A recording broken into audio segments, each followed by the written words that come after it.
성북교회 식구들 만나서 반갑습니다.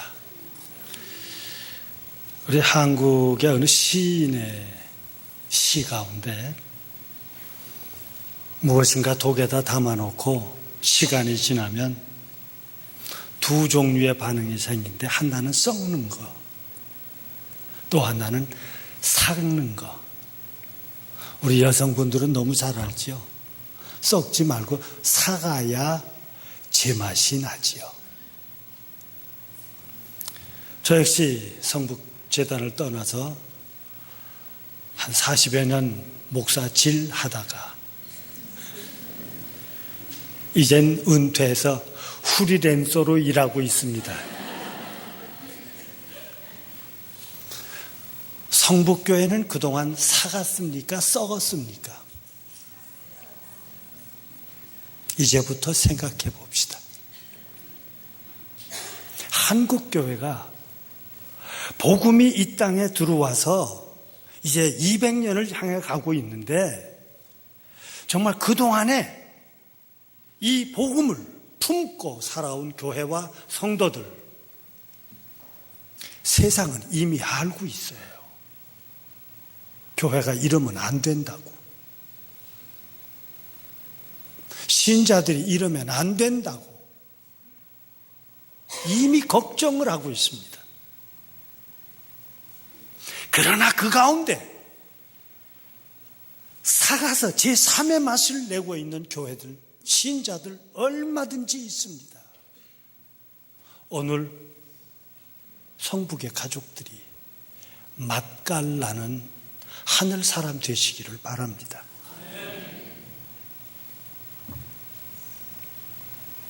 30세가 되던 청년 예수님께서 자기 사촌 형인 세례 요한을 따라가서 세례를 받죠. 그리고는 그 세례 요한이 감옥에 갇혔다는 소식을 듣고 이어서 나가 복음의 첫 발을 내디디며 구호를 외칩니다. 너무 잘하시는 겁니다. 제가 선창을 하면 그 다음 것을 이어주시기 바랍니다. 회개하라. 그거예요. 그게 바로 복음입니다. 회개하라. 천국이 가까이 왔다. 뒤집을까요?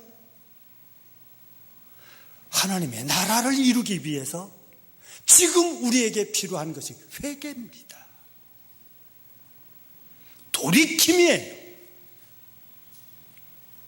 바로 이것이 복음입니다. 이것을 믿자고 하는 것인데, 그러면 그 복음을 믿는다는데 복음의 내용이 뭐냐고, 이거 많이 혼돈하고 계세요. 복음의 내용, 우리의 믿음의 내용이 뭐냐고 이미 또 알고 계십니다. 하나님의 아들 예수 그리스도는 나의 구주이십니다. 그 외의 것은 복음을 흐리는 거예요.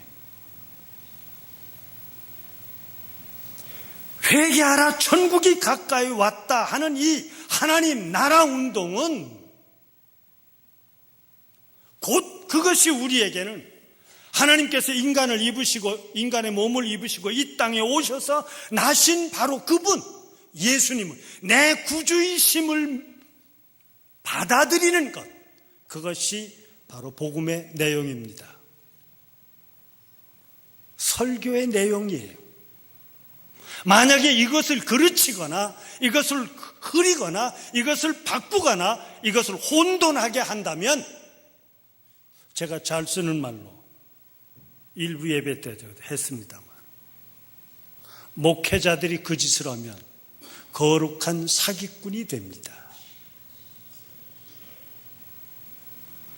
교인들이 하나님 나라 백성 되는 거 잊어버리고 주시옵소서 하고 다른 것을 구하며 예수님으로부터 하늘로부터 받기를 원하여 바꾸어 버린다면 거룩한 도둑놈들입니다. 썩었습니까? 삭았습니까? 하나님 나라, 그리고 그 하나님 나라 백성이 되고자 사는 것이 무언가니 그게 우리의 삶이에요. 내 삶 어느 한 조각 한 조각이 그 하늘나라 사람의 삶 속에서 벗어나거나 빼어놓을 수 없는 것입니다.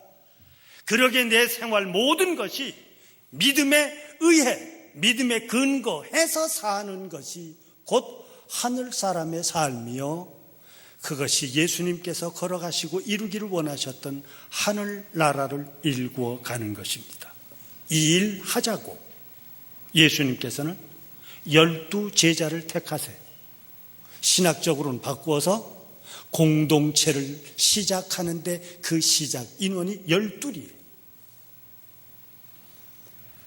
마가복음 3장 13절 이하에서 15절까지 보면 그 제자를 택하는데 3가지의 기준이 있습니다. 첫째는 예수님께서 원하셔서, 두 번째는 예수님과 함께 있게 하기 위해서, 세 번째는 하나님 나라 복음을 전하기 위해서 권능을 주려고 하셨다. 이 3가지가 바로 제자의 목적이고 제자가 있어야 될 이유고 제자의 사명입니다. 이걸 영어로 얘기하면 원하는 자, 예수님을 위해서 for, 예수님과 함께 with, 주의 복음을 전하는 미션. 이거 외에 다른 것이 강조된다고 하면 그것은 하늘을 잊어버리며 복음을 잊어버리며 교회를 왜곡시키는 것입니다.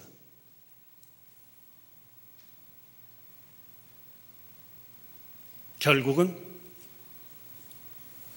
하나님의 백성이 사는 그곳이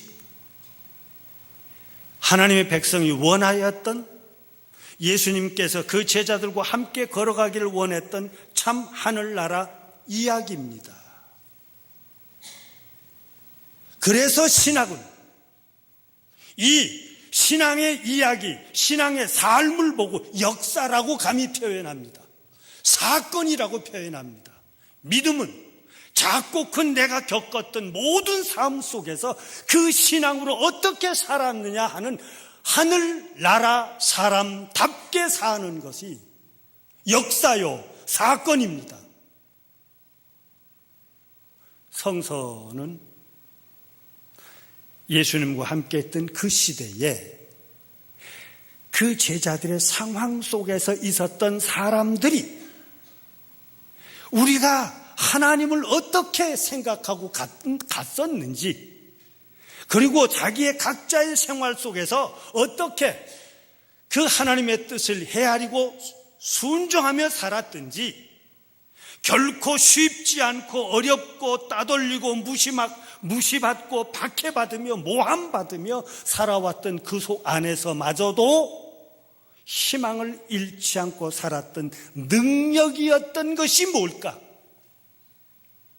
무엇이 우리를 예배드리게 하고 있습니까? 무엇을 위해서가 아니라 무엇에 의해서 예배를 드리고 있습니까? 분명히 물어야 합니다.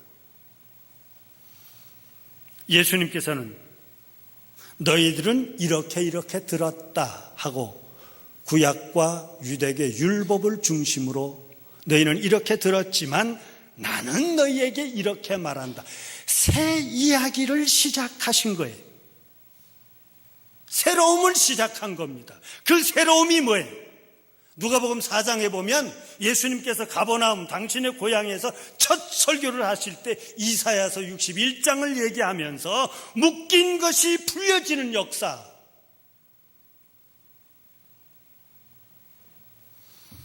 그리고 이제 나와 함께 가는 그 모든 길에 같이 참여하는 것, 하늘 사람으로서 이제부터 그렇게 살아가는 것이 나는 길이다, 진리다, 생명이다 라고 하는 것으로 주님께서 우리에게 말씀하셨어요.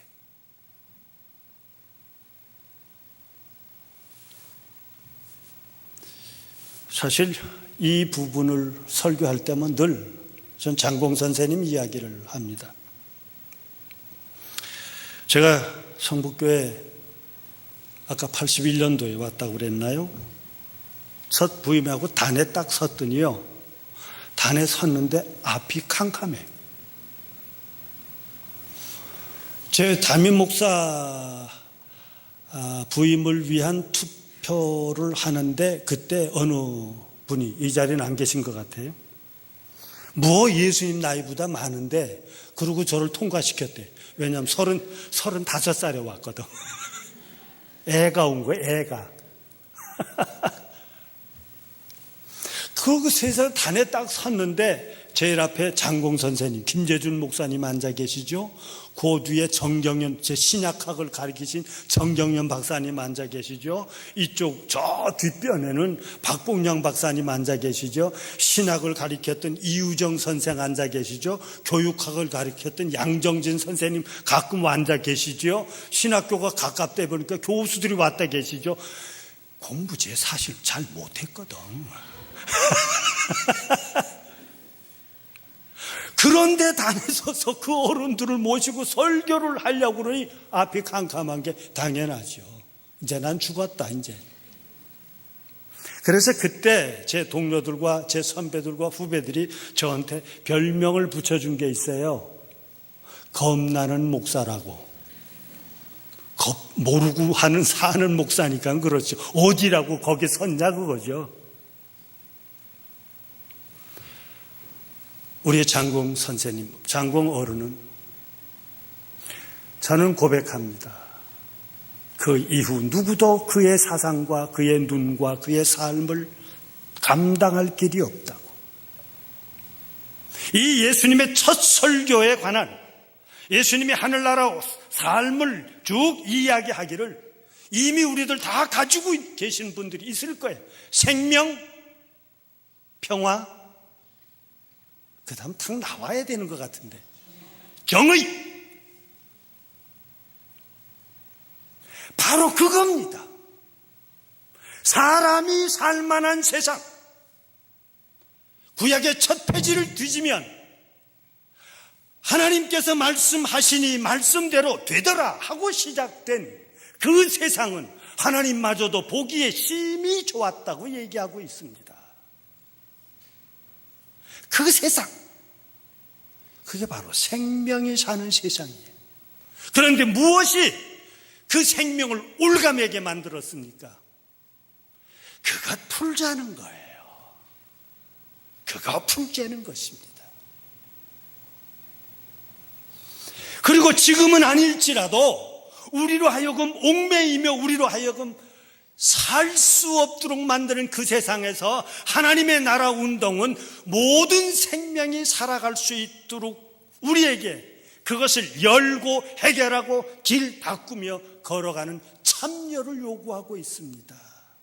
내가 너와 함께 누구의 강요에 의해서가 아니라 우리의 마음이 하나가 된 삶 속에서 각자가 그 마음 저 밑에서부터 참여하는 자유로움, 이것이 있어야 돼. 그런데 그것이 나의 자유가 너에게 억압이 되지 않는 하늘의 요구였던 말씀에 의한 정의가 이루어지는 세상이 되기를 원했던, 역사의 중심, 성서의 중심, 우리의 신앙의 중심, 하늘나라가 무엇임을 이미 알았던 어른은 우리에게 그 글로 세 글자를 남겨주셨어요. 그냥 그 접시에 써져 있는 글씨를 쳐다보는 것으로 족한 것이 아닙니다. 그 하늘나라가 어디 있느냐고. 그 하늘나라가 다른 곳에, 이 세상을 떠난 죽음 이후의 세상, 괜찮습니다. 그러나 중요한 것은 누가복음 17장에서 이미 사도 바울의 주치의였고 사도 바울의 동력자였던 누가는 이미 사도 바울을 통해서 하나님의 나라가 어디에 있는 줄을 알았어요. 너희 안에 있다. 새로운 거 아니에요. 우리의 아픔 속에 있고, 우리의 한숨 속에 있고, 우리의 눈물 속에 있고, 오늘 우리의 당황함 속에 있고, 오늘 우리의 두려움 속에 있고, 우리의 고통스러웠던 그 순간, 내가 버림받은 것은 아닐까? 내가 잊혀진 것은 아닐까? 하는 바로 그 자리에마저도 우리가 살아왔던 생활 구석구석의 그 작은 한 토막까지도 그 안에 하나님의 나라가 계시다는 것입니다. 내 영혼 안에, 내 마음 안에 믿음으로 살아가는 내 삶 속에 하나님의 나라는 있습니다. 그러기에 이제 옛 이야기인 구약과 율법을 통한 것이 아니라 예수님께서 허락하신 그 복음을 믿는 자로 살아가기 위한 것이 생명을 일으킴이고, 오늘 우리는 새롭게 그 하나님의 나라를 일구어 가자는 것입니다.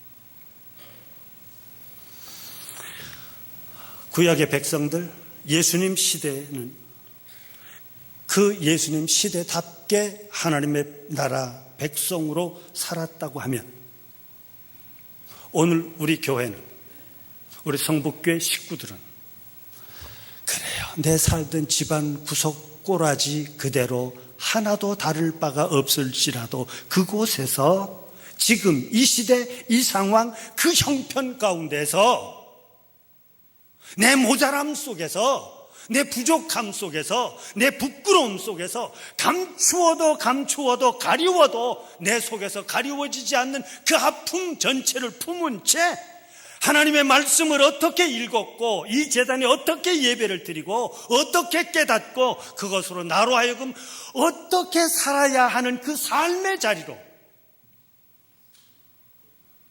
예수님은 지금도 우리를 하늘 사람으로 초대하고 계십니다.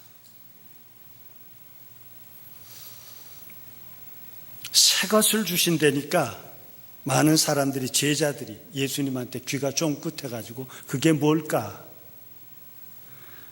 요한복음에 이미 요한복음은 그걸 놓치지 않고 잘 기록해주고 있어요.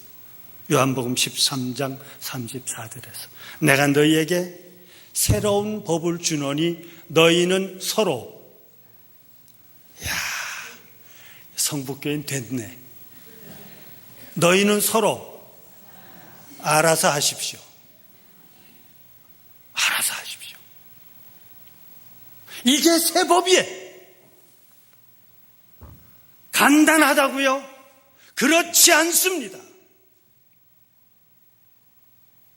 예수님을 따르고 예수님의 말씀 따르고 하나님의 나라 백성으로 산다는 것이 사랑하라는 이 하나로 내가 너희들에게 주는 것이라고 얘기했는데, 이 예수님의 가르침에 대해서 정말 정통한 한 사람이 있었어요. 예수님을 구주로 믿는 것들을 죽이겠다고 쫓아다녔던 로마식 유대식 이름으로 사울이라고 하는, 큰 자라고 하는 이름을 가졌던 한 청년이 박해를 피해서 다메스커스에 가 있는 사람들, 시인자까지도 잡겠다고 쫓아가다가 무슨 하늘에 빛을 봤대나 소리를 들었대나 말해서 떨어졌어요. 눈에 무슨 비늘이 씌었대나 무슨 기도하니까 비늘이 떨어졌대나. 중요한 것은 그가 예수님, 부활하신 예수님을 만난 뒤 그가 그렇게도 죽이려고 정말 악랄하게 따라다녔던 그 삶이 돌이켜서 증거자로 바뀌면서 유대식 자기의 이름을, 사울을 버리고 도리어 로마식 이름인 바울이라는 것을 이용하며 다녔던 우리가 알고 있는 사도 바울. 현대 신학자들은 말합니다. 그 바울이 이 기독교를 세웠다고, 신학을 세웠다고. 그래서 지금의 기독교가 예수님의 기독교냐 바울의 기독교냐 하는 것까지 왔어요. 그만큼 큰 신학에 영향력을 준 바울이 사랑에 대해서 뭐라고 그러신 줄 아세요? 어쩌면 그는 예수님의 가르침을 정통하게 알았어요. 여러분, 사랑장 딱 나와야 될 것 같은데. 그래요. 알긴 더럽게 잘하네. 고린도전서 13장의 첫 절을 읽어보면 이렇게 시작합니다. 사람의 방언, 천사의 말, 예언의 능력, 산을 옮길 만한 믿음, 구제, 내 몸을 불사를지라도 오래 참음, 온유, 시기하지 않고 무례하지 않고 유익을 구하지 않고 성내지 않고 불의를 기뻐하지 않고 진리와 함께 기뻐하는 것이다. 바울 사도가 사랑장에서 기록해주고 있는 첫 절은 가만히 들여다보십시오. 기독교가 말하고 있는 아름다운 덕목을 다 나열한 겁니다. 적어도 신자라면 신자의 완성된 모습은 이런 것이라고 하는 조건을 다 얘기했는데 그 뒤에다가 딱 뭐라고 붙이는 줄 아세요? 사랑이 없으면 아무 유익도 없다. 이걸 뒤집으세요. 그 방언과 천사의 말과 예언의 능력과 산을 옮길 만한 믿음, 구제, 참음과 인내와 온유는 사랑이 있을 때 비로소 온전해진다는 것입니다.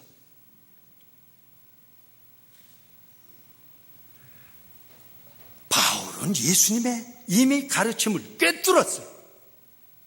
그런데 어느 날 프리랜서가 된 어느 날 제가 성경을 읽다가 이 본문을 지나는데 여러분 본문을 다시 한번 들여다보세요. 사랑의 빛 외에는 지지 말라. 그러면 빚지란 얘기 아니에요. 빚지는 게 좋아요, 나빠요? 나빠요. 근데 사랑의 빛을 지래. 저는 갑자기 뭔가 확 떠오르는데 그렇구나. 성북교회를 그 누가 어떤 형편과 어떤 상황과 세상을 지금까지 어떤 모습으로 살았든지 간에 그가 이 성북교회 울타리에 발 하나 들여놨다는 그 이유 하나만으로 사랑을 덮어주고 받으실 수 있기를 바랍니다. 누군가는 주는 사람이 있어야 받을 거 아닙니까? 목사의 얼굴에서 그 말 한마디에서 그 표정에서 장로님의 그 만남 속에서 사랑받음이 넘치시기를 바랍니다. 다른 것 아니에요. 왜 그를 멀리서만 눈만 마주쳐도 내 가슴이 따뜻해질까요? 한 교회 식구라고 하는 그 하나만으로도 먼 곳의 시장에서 만나도 어머 그 하나로 가슴이 편안해질까요? 그와 더불어 대화 나눈 그 순간 이것이 하늘의 말씀이여 신자의 삶이었구나 하고 내 아픔이 깨달아지고 내가 어떻게 살아야 할 것이 결심이 되어진다면 이것이 사랑이에요. 많이 받으십시오. 빚진 자가 되십시오. 누군가가 많이 주는 자가 넘치는 교회가 되기를 원합니다. 헌데 사랑의 신세가 지는 사람만이 아니라 사랑을 많이 주는 자가 있지만 또 하나 기억해야 될 것은 사랑받을 만한 사람도 필요합니다. 그것이 바로 오늘 우리에게 갚아야 할 큰 사랑은 나는 늘 주기만 했다, 나는 늘 받기만 했다. 아니에요. 이미 우리는 우리를 위해서 이 사랑의 대전제는 하늘이 인간이 되셔서 모자라는 한계성을 가지고 있는, 아무리 바르게 살려고 해도 한계성을 가지고 있는 나를 구원해내기 위해서 십자가에 죽으신 대속이 있다는 것입니다. 십자가란 저 개인의 해석일런지 몰라요. 왜냐하면 다른 데서 못 봤으니까. 십자가란 나 죽는다 하더라도 나 너 포기할 수 없어. 나 죽는다 하더라도 너를 향한 사랑을 포기할 수 없다고 사랑 잡고 가는 것이었는데 그것이 하늘길이었고 그것이 이 땅을 살아가는 하나님의 나라였습니다. 너와 나는 이 엄청난 예수님의 역사와 사건 속의 한 가족이 되었습니다. 그래서 바울은 이 한 토막을 얘기합니다. 율법의 완성은 사랑이라고.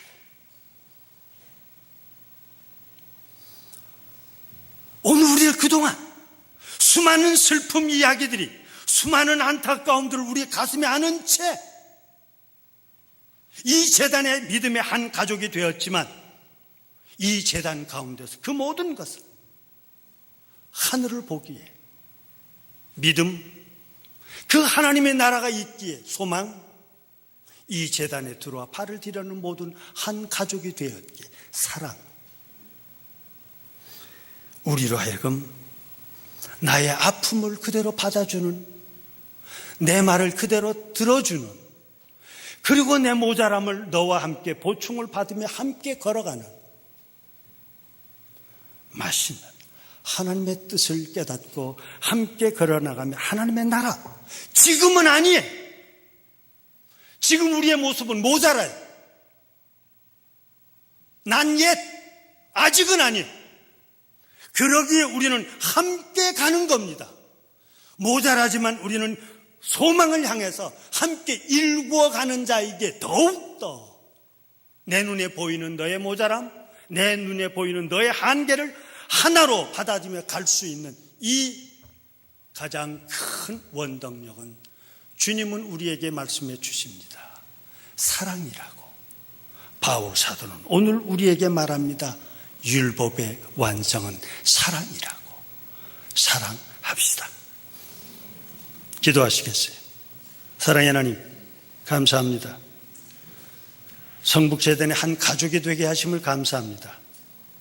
아직도 하늘나라 운동을 위해서 힘쓰게 하심을 감사합니다. 우리 모두가 이 재단을 통하여 하늘을 향하여 참여하게 하심을 감사합니다. 성령이여 임하여 주시옵소서. 성령이 임하면 사마리아와 땅끝까지 이르러 내 증인이 될 것이고, 동시에 내가 너희와 함께 있겠다 하셨던 주님, 이제로 우리의 삶 속에 함께하여 주실 줄 믿습니다. 그리스도이신 예수님의 이름으로 기도드리옵나이다. 아멘.